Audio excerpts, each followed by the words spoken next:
The Irish Trotter Podcast with Mark and Sean Kane. How's it going, everybody? Welcome to the first of our podcast series from Irish Trotter, hosted by myself and Mark Kane there, the good-looking fella on your screen. Not me, no, the other fella.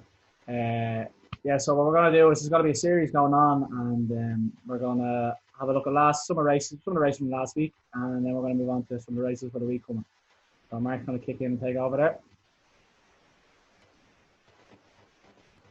Yeah, first race we'll have a look at there. We'll look at the last trot from Saturday, the last race on the Saturday card. Was won in the end by Toyfee, probably the best trot and finish over the weekend. Billy Roach led away with Valiant the Gam in this, as this horse can often do. He is very fast away from the gate. Toyfee was away in second.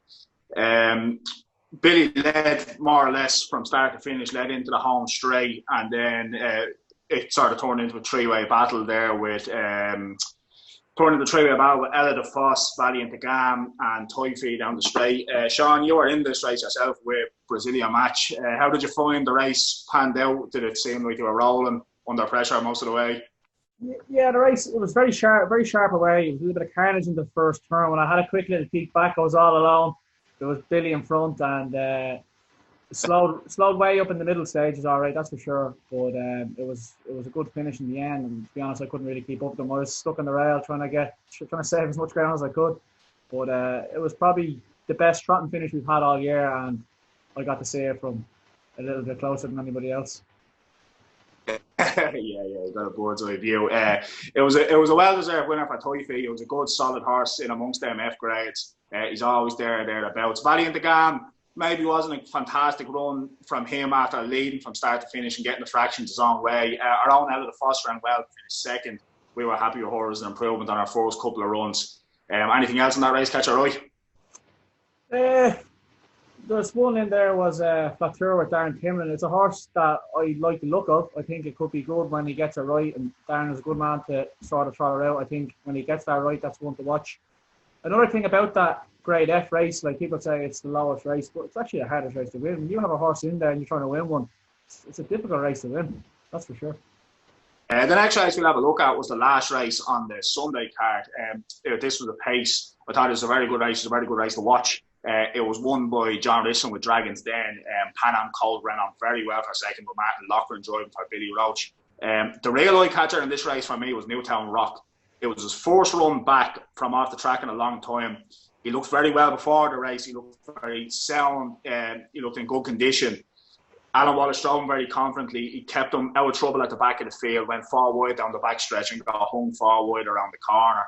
And still stayed on very well down the home straight. It was a well-deserved win for Dragon's Den, who did battle on well, which is something that he's not been known to do.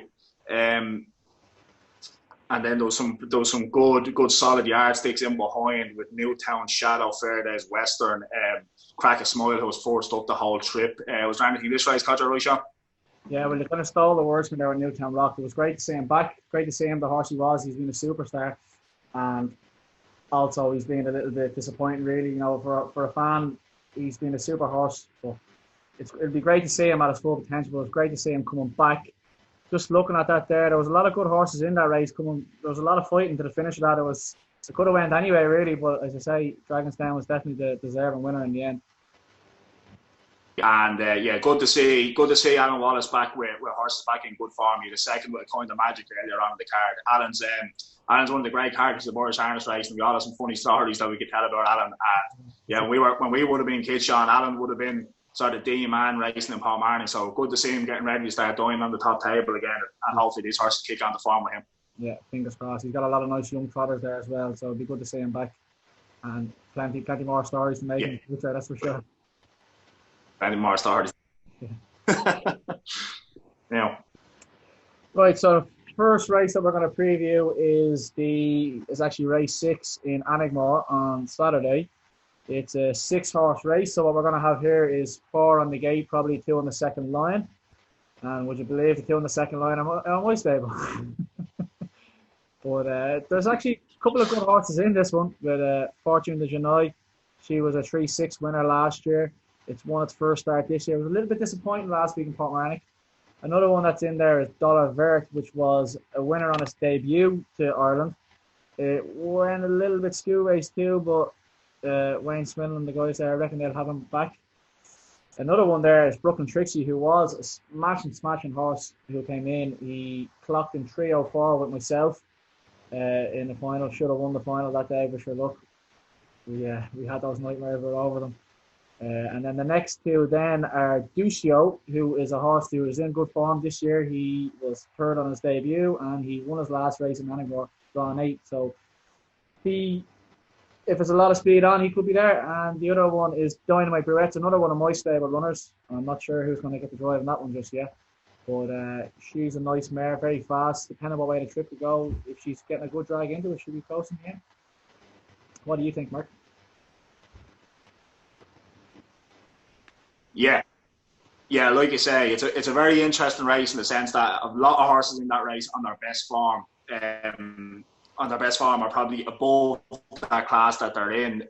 Like you say, 14 Janoi was really impressive on our first run last year, really impressive. There was a lot of talk of big money deals and sales after that race that didn't just quite pan out, but she did look really good. She looked good winning her first day in Annigmore this year, maybe not so good last week, but every horse can have an off day. Dollar Vert looked like a sensation when he first came in with a few things going wrong. So it'd be interesting to see how he is on his first run from a layoff. Alcazar is more known as a clockwise horse, but a clockwise horse has plenty of ability. So it'd be interesting to see how he handles going back left-handed. Brooklyn Trixie is definitely on raw ability from last year's form, the best horse in the race, I think. Like you say, he's driving herself. He's probably an unlucky winner, the unlucky loser of the M50 final trot. Looked very impressive in Cork and kept extremely good company after that. Out of your two runners, I would imagine I would be leaning more towards Ducio, who did look good in Annigmore the last day off a bad trip. It's a really interesting race, and I think for punters, it's more a race for watching than betting. Yeah, that's for sure. Especially you've got two horses there on the first start. Alcazar first time left-handed in a long time, and then my own two runners there. That could go anyway. Yeah, I'd say it's going to be fast. I have a funny feeling there's going to be a lot of speed into the first turn. Yeah. I think there'll be pace on. Yeah, that'll suit me. I'll take that. Right, so we'll skip on there to our next race, which is on Sunday down in Cork. It's the C to A handicap. Over 1.25 miles this time distance on the grass. That'll be 3 laps around, maybe 4 laps around the Manway field. We've got Reed's Destiny with a catch drive here for Jamie Hurley, for John Shannon. Kingswell Arrival, Usheen Quill, one of the top young drivers, as well as his buddy there, Luke Kelleher on Pancam Drift. Supreme Sunshine and John Boyle, the man is flying at the moment. John Boyle is an absolute hero of the sport, and everybody loves to see him win. The next one we got Lynn's Delight, John Mannon, another hero of the sport, another man with plenty of stories and good crack. And another one there is Porterstown Courage, who this is its first run for the new barn, John Shannon. And for me, I would think Porterstown Courage is your winner there. Although it's off a 30-yard trail, even over 1 mile, that comes real good, real late. And over the 1.25 mile distance, I think it should be your winner there. It was also very impressive with the Red John. So I would definitely think the grass is not going to be a bother. What do you think, Mark? No, I don't think the grass will be any bother to Courage. No, I think Reed's Destiny is a really interesting runner here, drawn 1. He's got. I know he is getting on in age. He's got an awful lot of class. He's been there. He's done that. He's mixed it with the best all around. He's got a handy 10-yard allowance for a C class with Jamie Hurley. Jamie Hurley is a winner of a few races last year. But as me and you would often talk about, Sean, James got a lot of workout miles under his belt. And he won't be as novice as what maybe someone who's only won the amount of races as Jamie would usually be.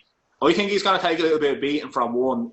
Kingwell Arrival on his day, again, is a very, very good horse. I don't think he will lead Destiny away, and I think that's going to make life a little bit tougher for him.